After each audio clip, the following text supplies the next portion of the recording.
My name's Tony Roach. I was dismissed from Swansea Police in 2015.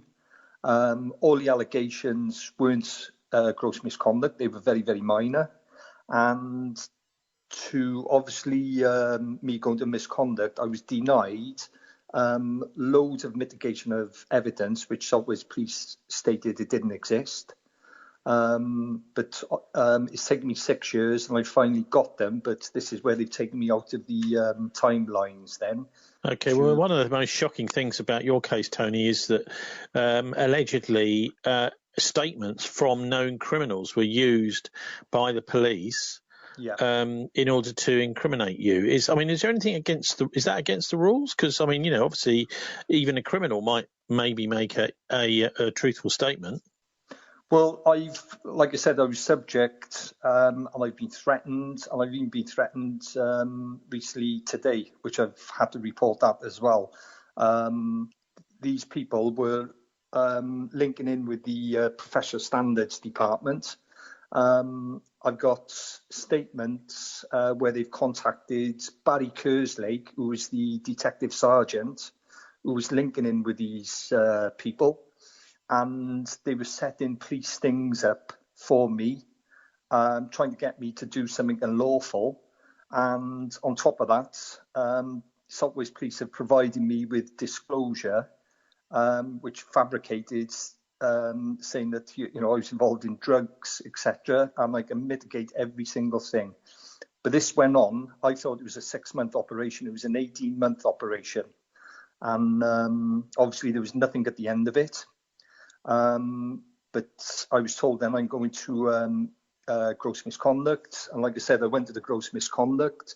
Assistant Chief Constable Richard Lewis, who was head of that department, and Swansea Police, they refused me to have an appeal against my flawed dismissal because they know it's going to expose serious corruption on their part. Now, I've been fighting for justice since this has happened 6-7 years ago.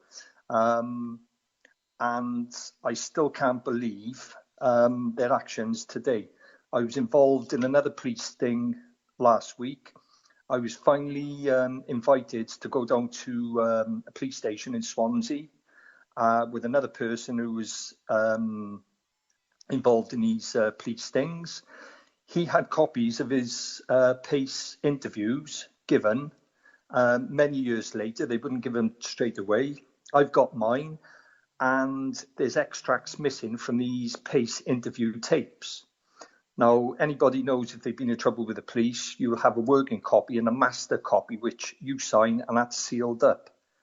So we finally get an email, we can finally go down together. So a couple of days before, we get a letter, an email from the Swansea Police Professional Standards Chief Super, Danny Richards, who informs us both we will not be examining the master copy tapes. We can go down and just have a copy given to us, which to me is unacceptable. So anyway, we still went down together. There's a female inspector, Emma Jones.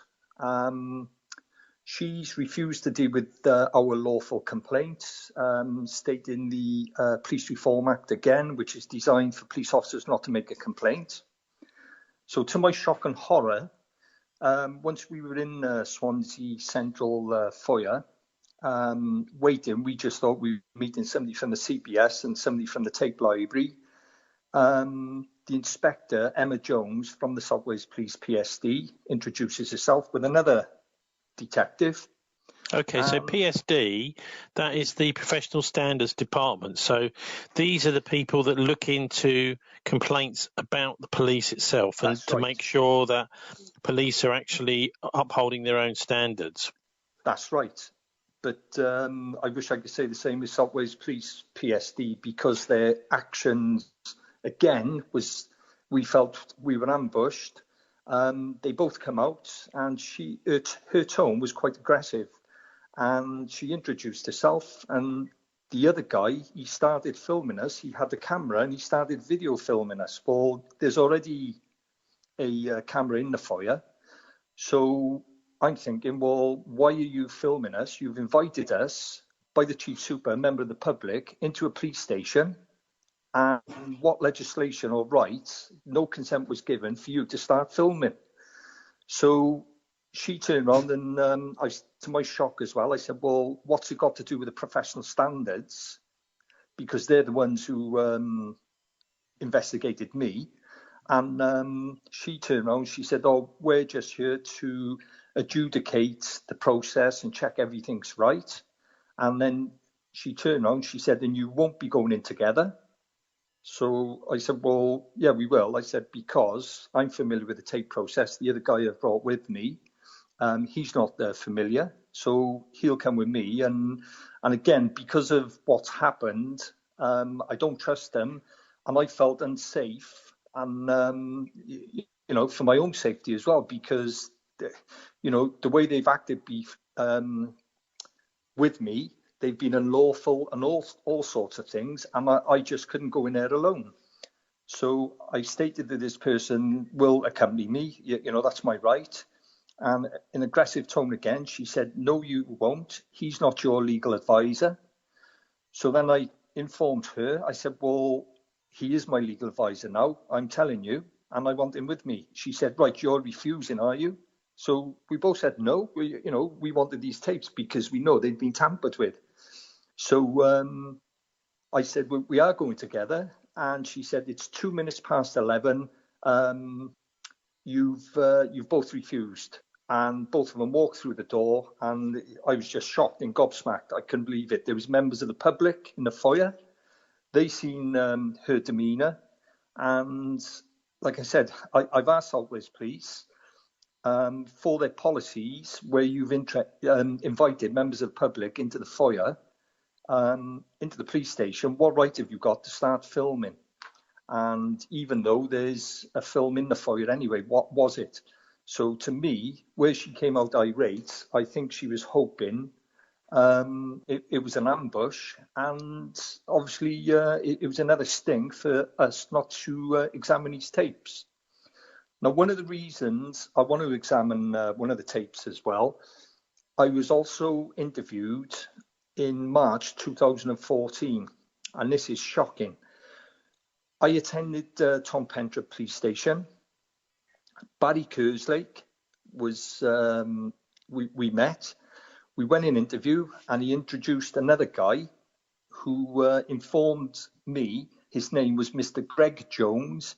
He's a HMRC investigator. So we're thinking, what's he doing here? So anyway, as the interview took place, he was asking questions. This Mr. Jones, he started taking notes. And again, we had a very, very small business, all legit. My wife's tax affairs, everything was all in order. And we couldn't understand why the police were dealing with a HMRC offence, if there was any, and why should they be in interview? So anyway, the interview finished, and then I had another interview in June 2014.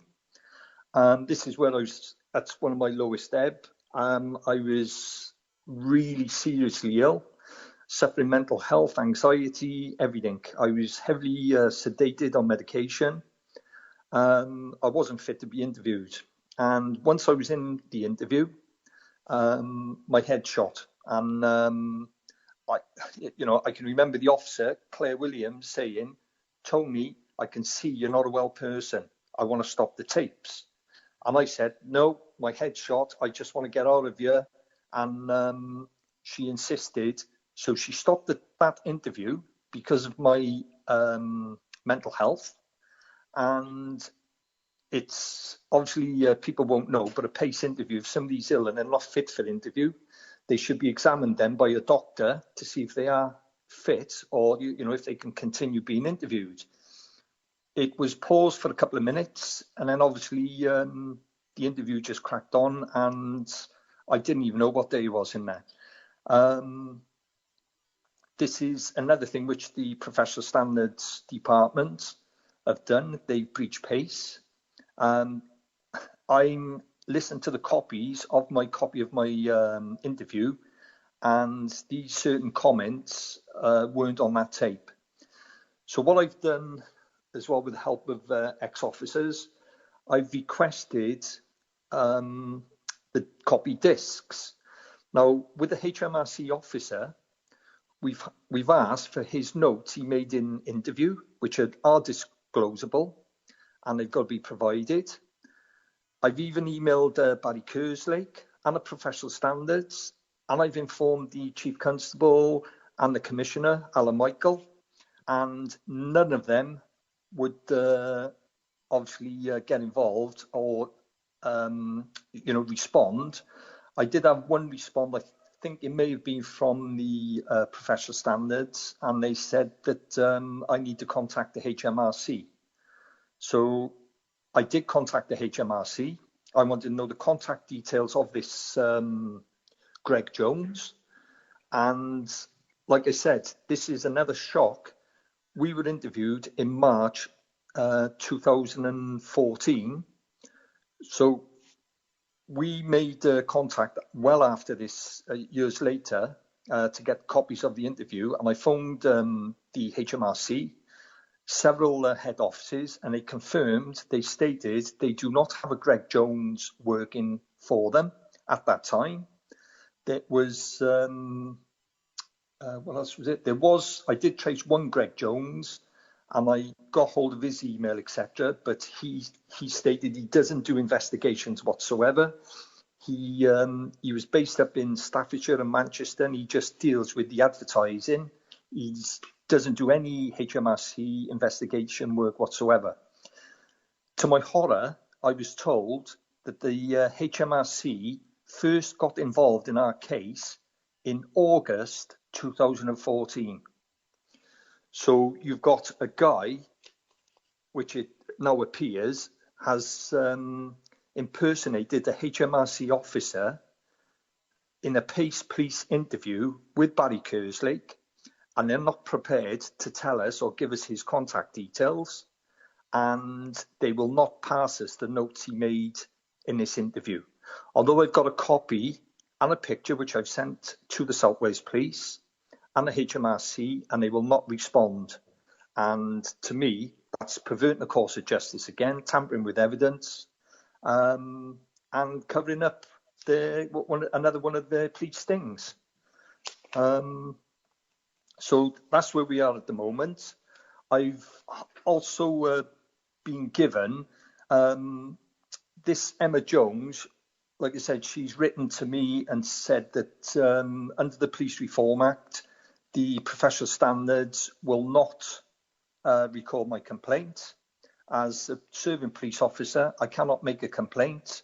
So the Police Reform Act is designed for failure for any people to make complaints against police officers.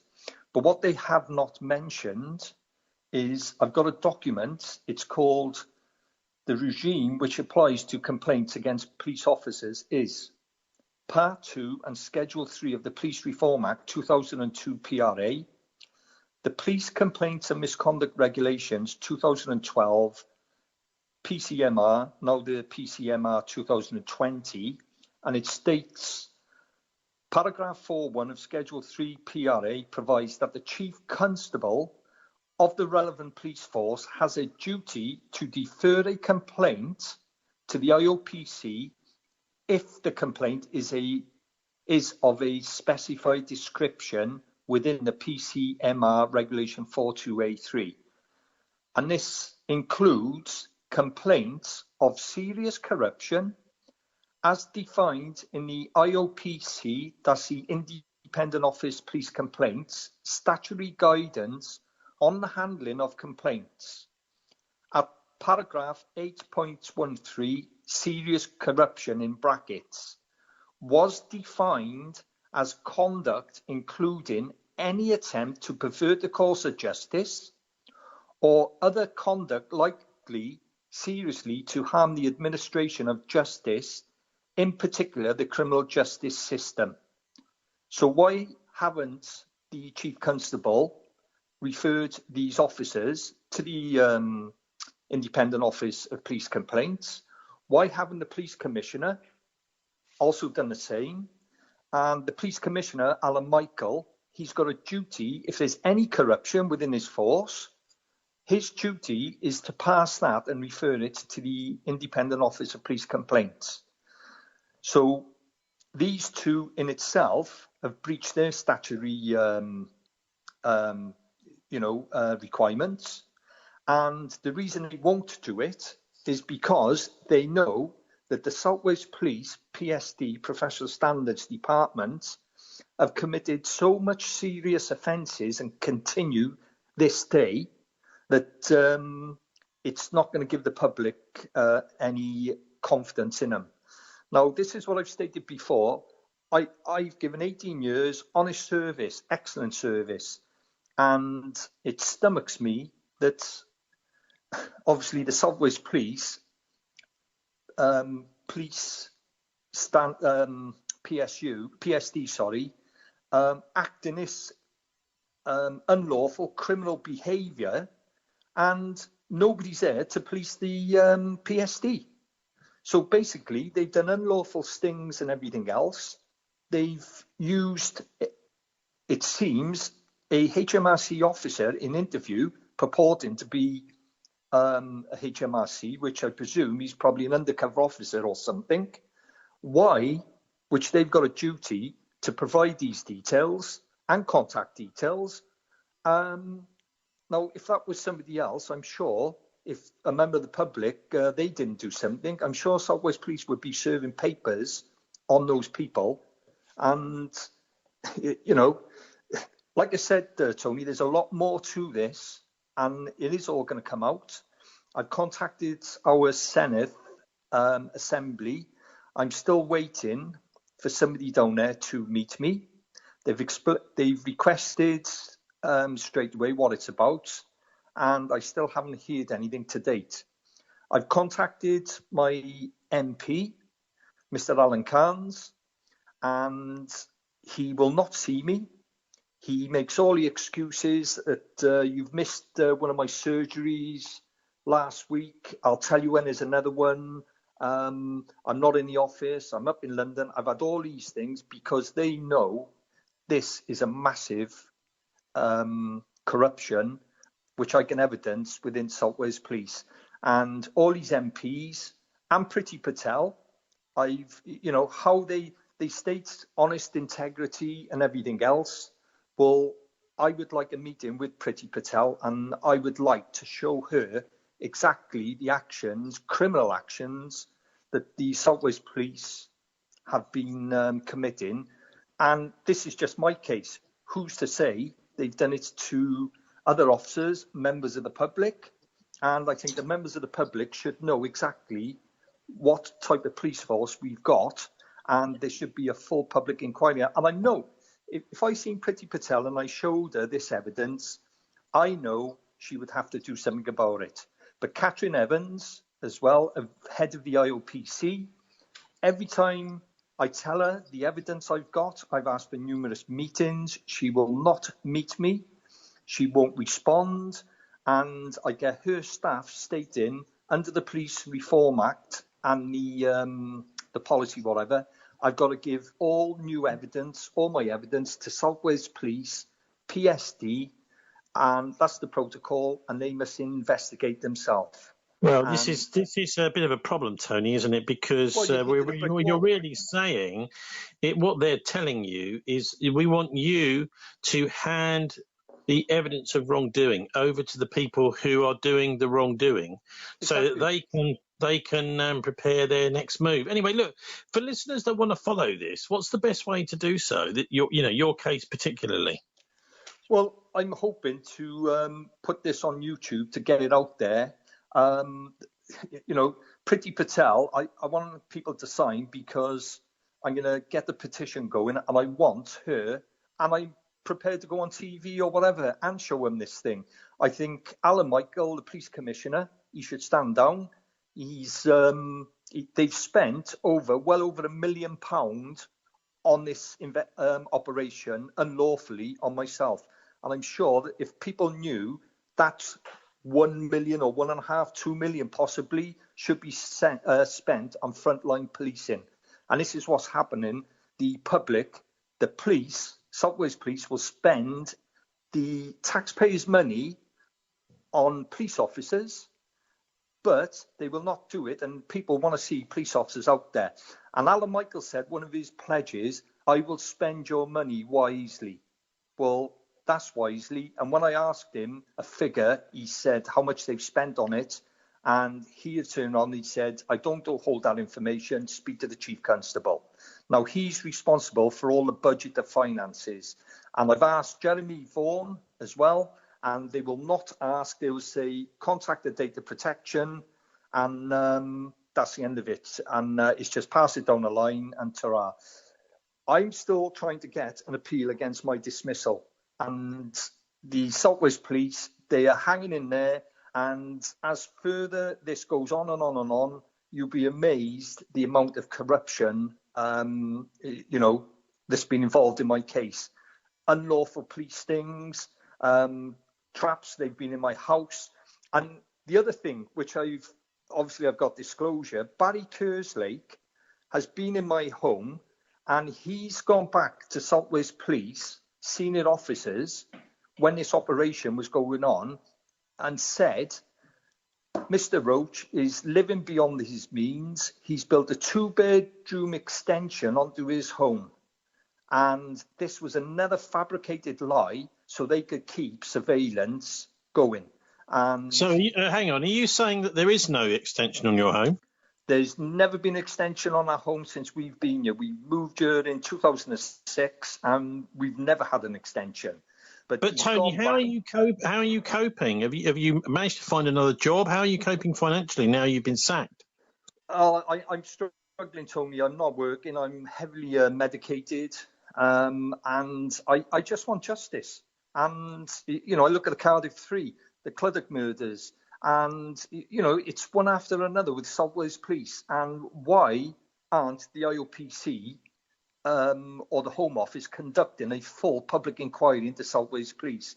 They're the most corrupt police force outside of the Metropolitan. They've got the most miscarriages of justices, and it seems like the government, Priti Patel, Catherine Evans, they just turn a blind eye or give it that South Wales Police problem and they accept it. But they've got to be investigated. And like I said, Alan Michael even put ACC Lewis, put him forward for the Queen's Medal for his service within South Wales Police. And yet I've got evidence where this man has perverted the course of justice. So it's stomach wrenching. And like I said, it's got to be, somebody has got to be investigated and take hold of this, because if they're doing this to their own, and what are they doing to the public? It's not fair, because obviously I know certain laws and legislation. If they're fobbing members of the public off, I think they will just accept exactly what South Wales Police are coming up with, their excuses. But obviously I know a lot about law, and I know that, and they know that they further breached and committed serious corruption. And the IOPC should accept a meeting with me, and I can show them exactly what I've got. But Catherine Evans is too afraid, because she knows that exactly what's going on, and I think she should stand down as well, because it's not fair on the public either. Okay, Tony Roach, thanks very much for joining us. Okay, thank you very much.